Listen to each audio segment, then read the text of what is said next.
Hello, welcome, नमस्ते, जय हिंद। मैं हूं रौनक। क्या बोला तूने?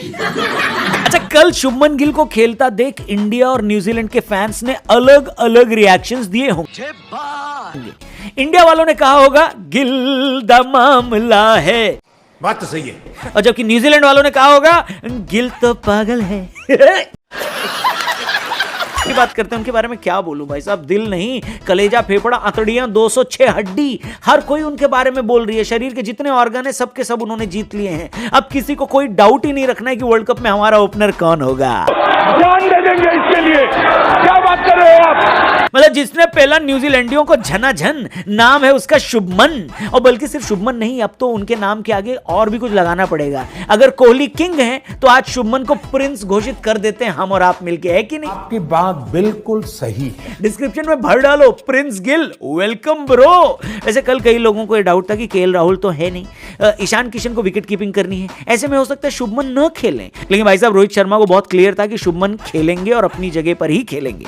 रोहित की क्लैरिटी काम आई, वो टॉस जीतकर शुभमन के साथ ओपनिंग करने उतरे और दोनों ने न्यूजीलैंड के साथ बिल्कुल वही किया जो श्रीलंका के साथ किया था। पेलम पिलाई, ये मेरा भाई। न्यूजीलैंड वाले पाकिस्तान को उनके घर में मारकर बहुत खुश हुए थे कि देखो सीरीज जीत ली। इंडिया आते ही गिल और शर्मा जी के लड़कों ने इनकी पूरी हेकड़ी निकाल दी। लेकिन रोहित शर्मा के साथ एक बार फिर वही हुआ जो अभी तक होता आया है। अच्छी शुरुआत को बड़े स्कोर में वो कन्वर्ट नहीं कर पाए। विराट कोहली भी सेंटनर की एक बेहतरीन गेंद पर बोल्ड हो गए। देखते ही देखते अपनी पिछली इनिंग में डबल सेंचुरी बनाने वाले ईशान किशन भी आउट हो गए। एक एक करके सामने वाले विकेट गिरते जा रहे थे, लेकिन कोई फर्क नहीं पड़ रहा था क्योंकि यह दिन प्रिंस का था। गिल ने दूसरे ओवर से ही दिल जीतना चालू कर दिया था। मैदान के हर कोने पर इतने बढ़िया बढ़िया शॉट देखने को मिले, मुझे हैदराबाद वालों से जलन होने लगी कि इनको इतने करीब से ये शॉट देखने को मिल रहे हैं। अपनी पिछली तिरुवनंतपुरम वाली इनिंग में सेंचुरी मारने वाले गिल ने उसको हैदराबाद में टॉप अप किया।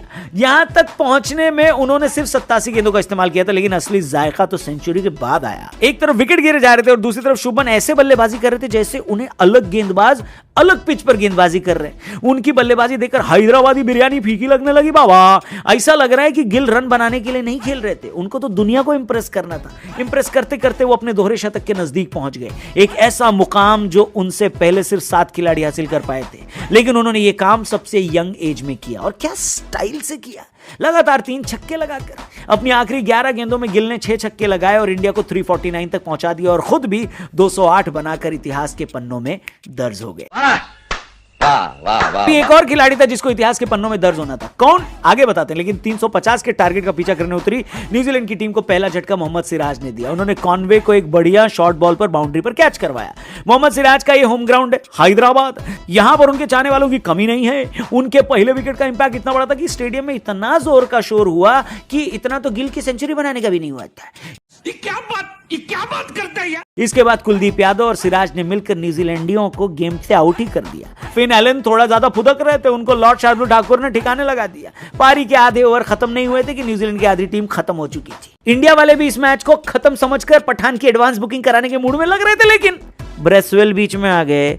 अब यहां पर आपको एक छोटी सी और कहानी एक सुना देता हूं। जब भी ऐसे मैचों का जिक्र आएगा जहां पर एक अकेले खिलाड़ी ने सामने पूरी टीम से टक्कर ली, बेहतरीन पारी खेली, लेकिन फिर भी हार गया। सेंटनर के साथ मिलकर इंडिया की टीम से अकेले उन्होंने पहले एल्यूमिनियम, फिर पीतल और फिर लोहा लिया। मुकाबले से आउट लग रही न्यूजीलैंड की टीम अचानक से कब वापस कंटेंडर बन गई पता ही नहीं चला।